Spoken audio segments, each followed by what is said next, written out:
Mom, did you know Uncle Bashir is looking for a bride again?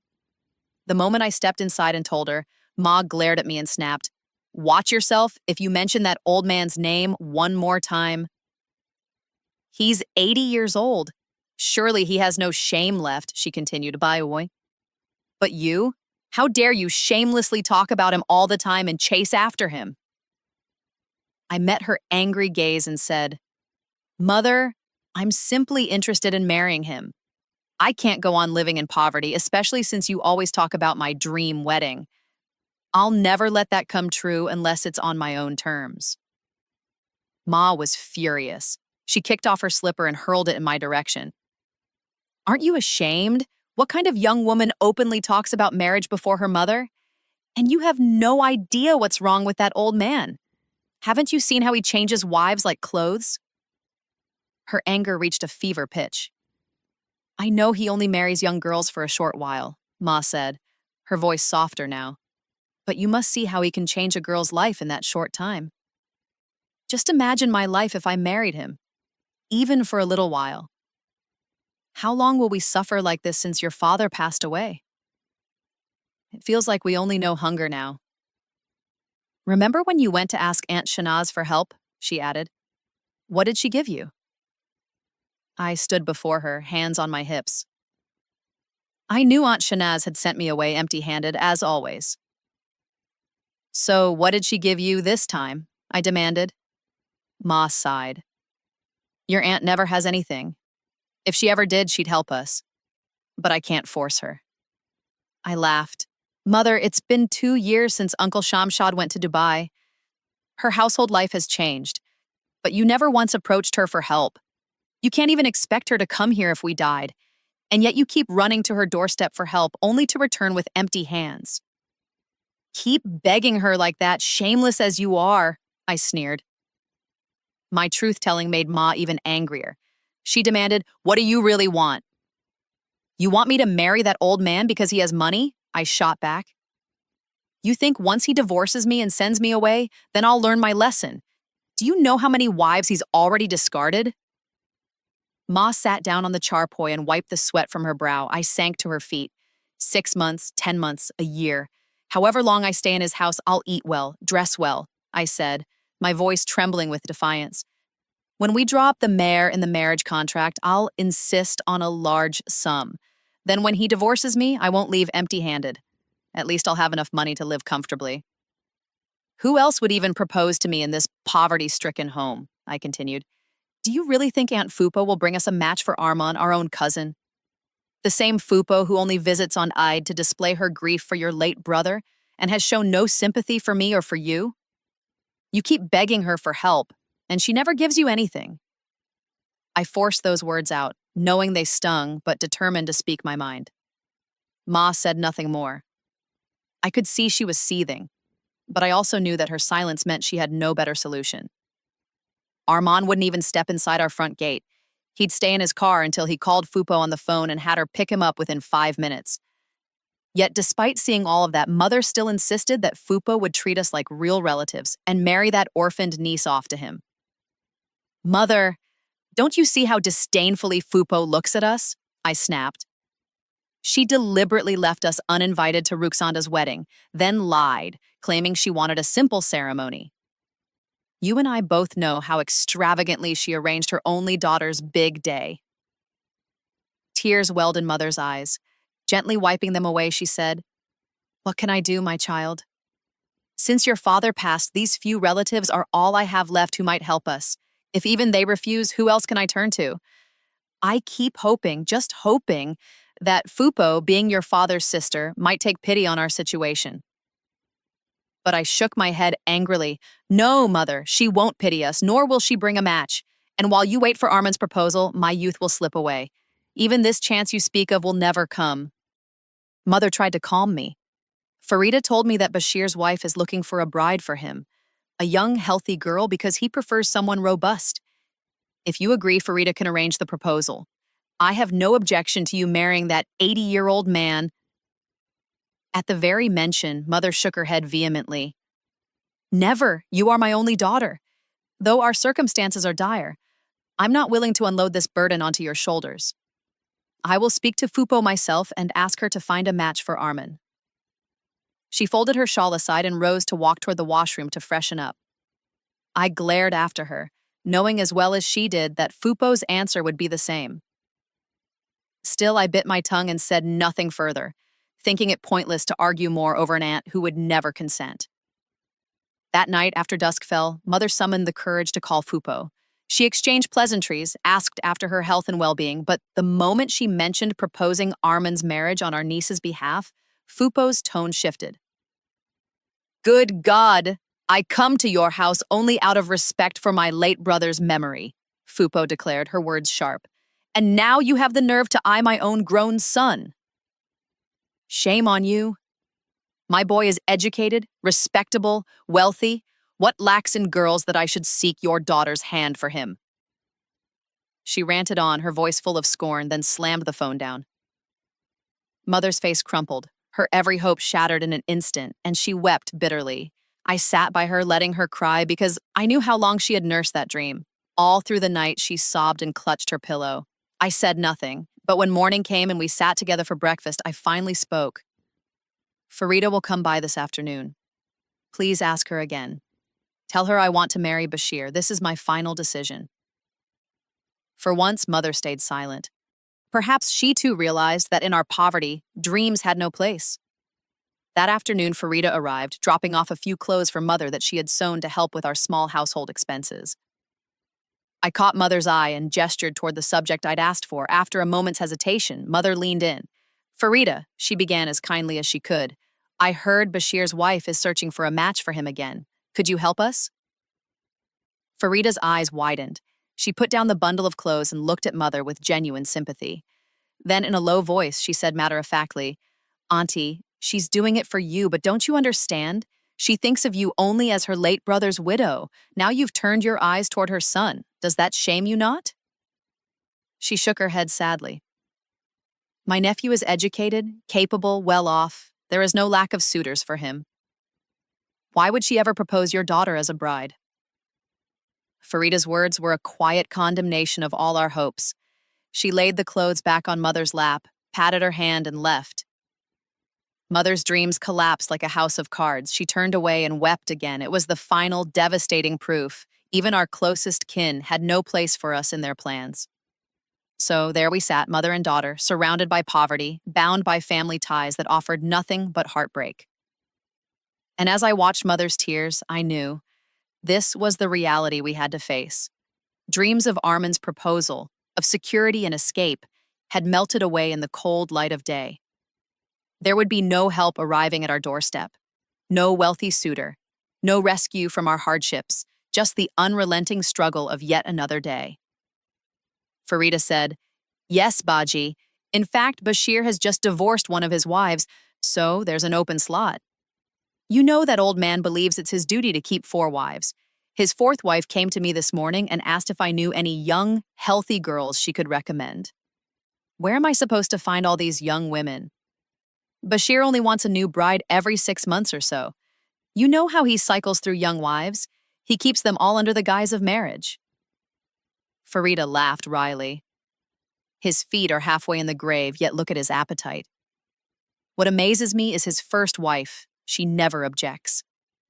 In fact, she goes searching for girls for her own husband. At that, Farida covered her ears in mock distress.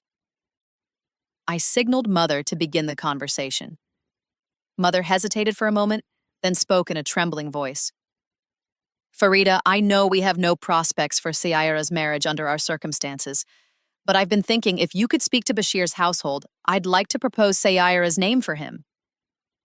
Farida nearly jumped out of her chair. Are you sane, Saira? You'd marry a teenager off to that old man? Haven't you heard how colorful his reputation is? Everyone knows he won't keep a wife longer than a year. He replaces her within 12 months. Why would you jeopardize your daughter's future? Wait a little longer. God willing, a good proposal will come. I saw Mother begin to weep. Through her tears, she said, My child, what guarantee do we have of life? If Sayara could spend just a few good days in that house, eat well, dress well, At least she'd be happy. Then if Bashir divorces her later, we'd have her mare. That meager sum would help us survive. Listening, Farida finally understood. She nodded solemnly. You're right. The old man will keep Sayara for at least a year. If you insist on a good mare, her future will be somewhat secured. Okay, I'll speak to them. Farida knew our plight well, so 2 days later she arrived with Bashir's current wife. As soon as Bashir's wife saw me, she agreed to consider my daughter immediately. Sayara is very young and lovely, she said, examining me with a calculating eye. She's healthy, tall. Bashir will like her. Hearing those words from his wife, I was stunned. It almost felt as if she were choosing a daughter-in-law for her own son, rather than a new wife for her elderly husband. A faint smile crossed her lips at the thought, and I sensed approval in her gaze. Then surprisingly, she placed 5,000 rupees into my hand. My eyes widened. I hadn't seen so many notes at once in a long time. Mother, seizing the moment, asked about the mare. Bashir's wife replied, "We have no objection. Tell us the amount you want." Without hesitation, Mother said, 2 lakh rupees. I braced myself for refusal, but instead she said, "Very well. We'll give you a mare of 5 lakh rupees." At that announcement, Mother nearly fainted. I, too, could hardly believe my ears. When Bashir's wife left, Mother turned to Farida in disbelief. "Is this not a lie?" Mother asked. Farida shook her head. "No, Baji. That old man has plenty of money. He marries many times just for pleasure. If he's willing to pay a high mare, Sayara's future is safe. Now get ready. Your daughter's nikah will happen in 2 days." With that, Farida departed. Mother and I used the 5,000 rupees to buy a few necessities and began preparing for the wedding ceremony. In just 2 days, everything was set. The simple invitations, the bride's jewelry, the henna patterns. Our tiny home buzzed with a flurry of activity. Sayara's new life, at Bashir's ostentatious mansion, would begin soon. As we stepped into those preparations, a strange mix of relief and sorrow filled me. Relief that our endless beggary might finally end. Sorrow that my young daughter's fate was being sealed by a match wrought from desperation rather than love. Yet in those crowded, radiant afternoons, as Mother and I wrapped Sayara in new fabric and whispered prayers over her head, I felt a fragile hope take root. Hope that this brief marriage, for all its oddity, might offer her at least a fleeting taste of security and dignity. And with that hope held tight, we readied ourselves for the first of many ceremonies, the nikah of Sayara and Bashir, an alliance born of necessity, sealed with mare, and unfolding in the uncertain light of our dreams and despair. 2 days later, Bashir and his current wife arrived at our modest home, accompanied by 2 solemn witnesses. I felt my pulse quicken as they stepped inside. In a ceremony as unadorned as it was swift, I was wed to the 80-year-old patriarch. No elaborate fanfare, no silken veils, just a simple nikah contract and the inevitable rukhsati. Bashir's wife took my hand with surprising gentleness, guiding me into the grand house I had only glimpsed from a respectful distance before. We climbed wide marble steps into a lavish parlor where she bade me sit on a low divan, speaking to me as she would a daughter rather than a rival. "From today on," she instructed softly, "this chamber is yours. Your duty is to keep Bashir content and to obey him in all things. Whether it is day or night, you must never refuse his requests. Do you understand?" Swallowing my shame and fear, I nodded once, the dignity of my own wishes swallowed by necessity. She offered me a faint, knowing smile and swept from the room. Left alone, I curled my fingers around the divan's carved armrest and tried to steady my trembling heart. In a few hours, I had gone from my cramped, struggling life into this palace, this gilded cage. I had never dreamed my marriage would be to a man of 80, yet here I was, clutching the last sliver of hope for my family's survival. Before long, Bashir shuffled in, humming a tuneless refrain. He moved with surprising vigor. His hands were steady, his step confident. My heart tightened at the sight of him. I had made this choice out of desperation, yet the reality pressed on me like cold metal. He began as most men do, first by satisfying his hunger. From a polished walnut cabinet, he retrieved a small handful of nuts, popping them into his mouth one by one. Then, bowl emptied, he turned to me and beckoned. "Here is your wedding gift," he said, offering a small velvet box. I opened it to find a simple gold pendant. No jewels, but heavy and substantial. Before I could thank him, he closed the distance between us, pressing himself against my side. His closeness set my skin aflame with embarrassment and a flash of something darker. Yet, bound by the sanctity of our nikah, I remained silent and passive. I had no courage to refuse. And then a startling truth crystallized in my mind. This 80-year-old man, for all his age, was in many ways still a man. That night, in the hush of candlelight, he made me feel things I had thought beyond me. He awakened a part of me I had long believed dead. He praised my beauty, he honored my consent, he granted the rights I had never known in my former life. When morning broke, I rose and bathed. Standing before the gilded mirror, I studied my reflection, my wet hair plastered to my shoulders, my eyes shadowed with fatigue. As I toweled off, Bashir appeared in the doorway, a soft crunch of something in his mouth. He chewed thoughtfully, then stepped closer, his hand impudent as it lifted a lock of my hair. "Syra," he murmured, his voice rich with expectation. "Listen to me. I want children, very soon." I stared at him in startled silence. Children? He already had 4 daughters by his first wife, I remembered. Shahzade's children. Beyond that, I knew nothing of the offspring of his second or third unions. His hand tracked a gentle line down my cheek as he explained, "From Shahzade I have daughters, but no son. I am a wealthy man, a crorepati. When I die, I need a male heir to carry on my name and my wealth. That is why I marry again and again." He paused, the hush in the room thick as incense smoke. Then he made me an astonishing promise. "If you give me a son, I will bathe you in gold. I will never divorce you. In this house, I will raise you above even Shahzade herself." My mind reeled. On one hand, the thought of securing my daughter's future with a generous mayor, the sizable sum promised during the nikah, and a husband who truly valued a son was tempting. On the other hand, a lifetime bound to a man thrice my age, all for the sake of producing an heir. My soul felt battered, yet I forced a calm nod. He had already spent his fortune on weddings and divorces. This match was merely another transaction. I told myself I would endure this season of gilded captivity to save those I loved. That morning, as the sun poured gold through the windows, I rose from the mirror and faced my destiny. I would give this 80-year-old man the son he craved, not for my own happiness, but to safeguard my daughter, my mother, my frail family left behind. In silence, I slipped beside him, feeling the weight of vows old and new. And as the day shimmered into being, I prayed that this curious alliance might, for once, be one that truly honored the fragile threads of our lives.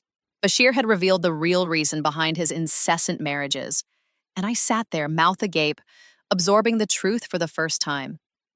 I had never known that he did not have a son, that his greatest longing, after all these years and wives, was simply to father a boy. Now I understood why, even at 80, he continued to wed and divorce in almost ritual succession. "He chooses young girls deliberately," Bashir had said, his voice sober and unvarnished. "They conceive quickly. I have no shortage of wealth. Whatever you desire, I can provide.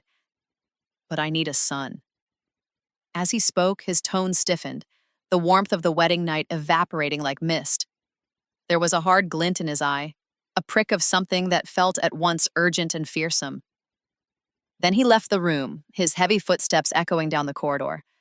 I sat in a daze, the enormity of the arrangement settling on my shoulders like a weight too great to bear.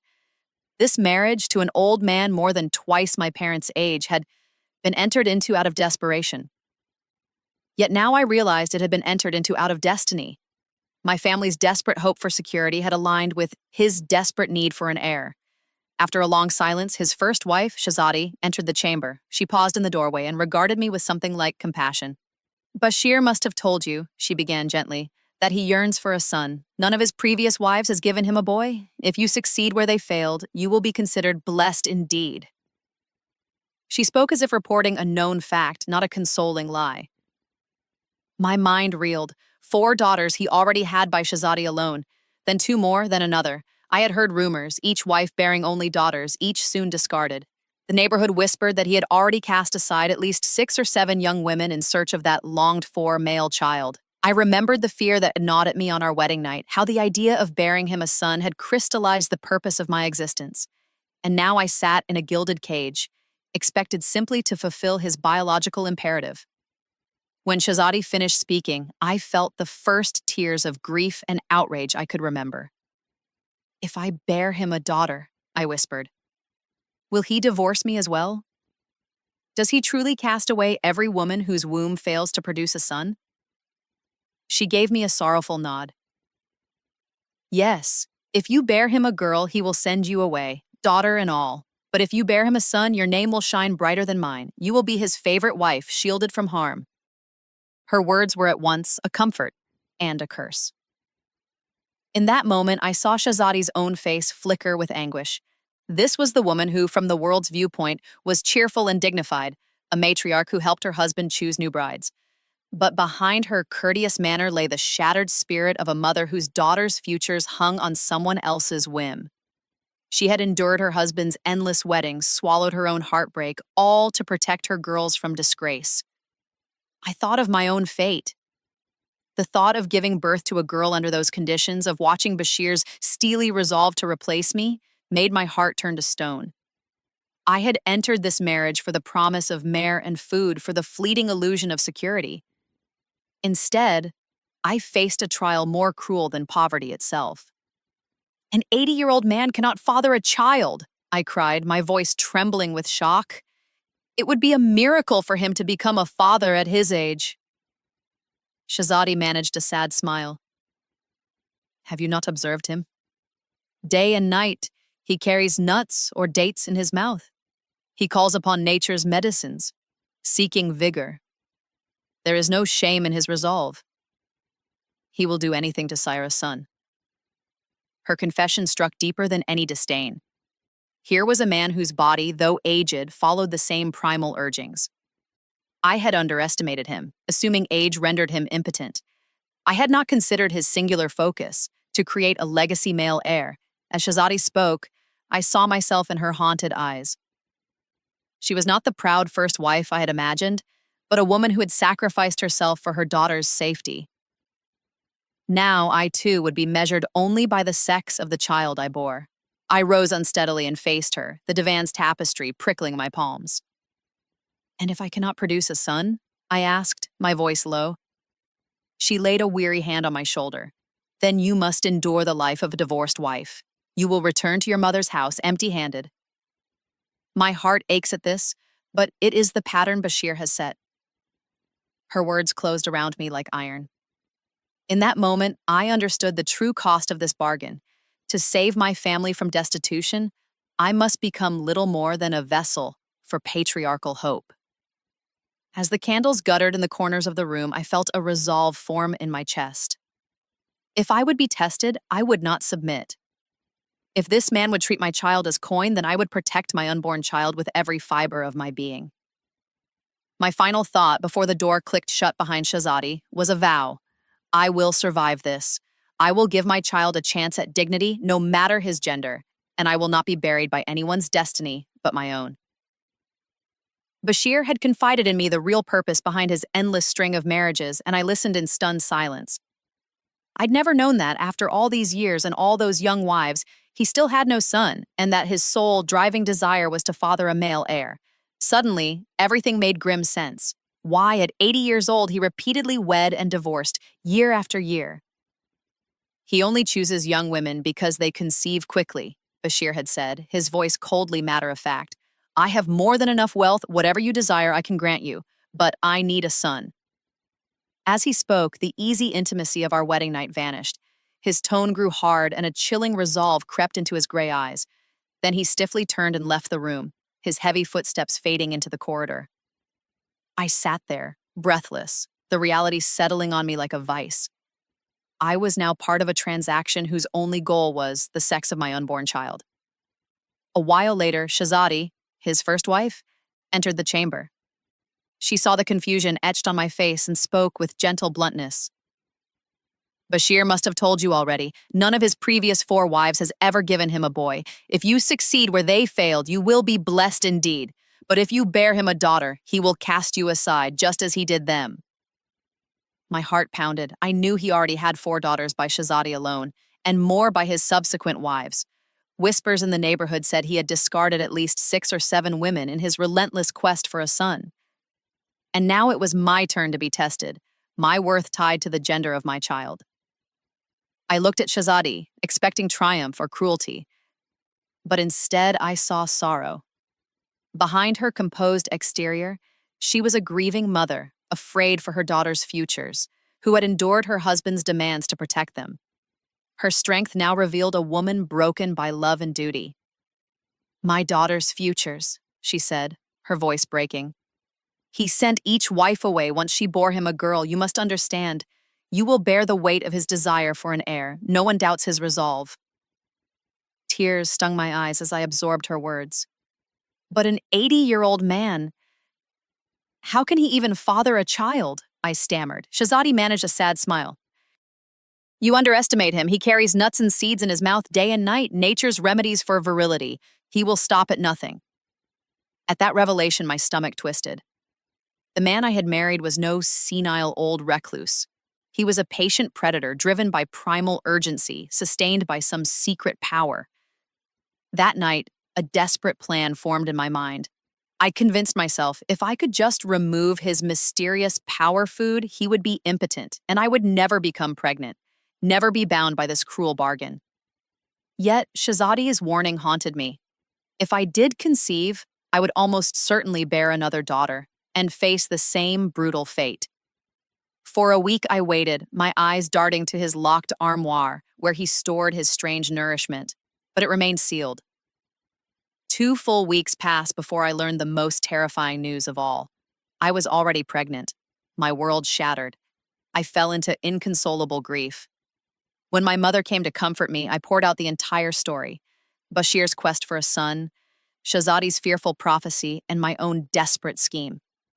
My mother's face went pale with worry for not only my fate, but for the child I carried. She knew that, like the others, I would likely bear a daughter and then be cast out.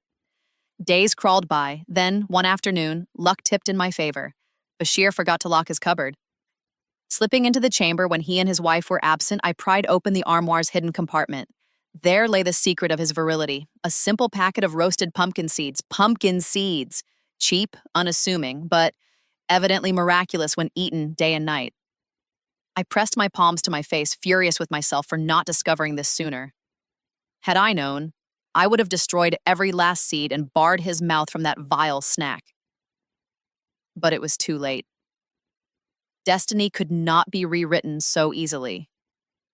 I dropped the packet back in its hiding place, silent and ashamed. My pregnancy had already reached its 5th month when Bashir insisted on an ultrasound. I trembled in the clinic's cold light, terrified of what I would learn and what fate had in store. The nurse's voice startled me. "You're having a daughter." When I returned home, Bashir pressed 5 lakh rupees into my hand, muttering a perfunctory divorce. The money was a fortune by our standards, but as I walked away, cradling the tiny life I carried, my tears were bitter. How would I survive, child and all, in my mother's house? My mother and I pooled our resources, sold our old home in haste, and rented a small flat elsewhere. She invested the mare in her sewing business once more, determined to turn her skill with needle and thread into our lifeline. We did not tell Bashir of our daughter, nor would we. Yet life, in its strange twists, had one final surprise for me. 9 months later, I delivered my baby, and this time it was a boy. The doctor's joyous exclamation rang in my ears as he handed me the tiny son I had never dared to hope for. I clutched him, trembling, scarcely believing my own blessing. We returned home, the boy swaddled in cloth, but I uttered no word of triumph. Instead, my mother and I quietly completed our plans. We sold the flat, moved again, and expanded her embroidery work, weaving new patterns of survival and hope. We kept Bashir in the dark. If he ever learned that I had given him a son, he would surely seize my child and destroy what little freedom we had claimed. I want Bashir to keep longing for an heir to the end of his days, because he ruined so many girls' lives in pursuit of male offspring. His appetite for sons has shattered families, destroyed first wives and daughters alike. I cannot say whether my deeds were right or wrong, but I know this: men like Bashir must not be encouraged. If every man values only a son, what future is there for daughters? My prayer now is simple. Let my little boy grow without fear, and may my daughter's life be a testament that a girl's worth is no less than a boy's. And may Bashir, in his longing, learn that true legacy is built not on sons alone, but on love, respect, and the dignity of every child, regardless of gender.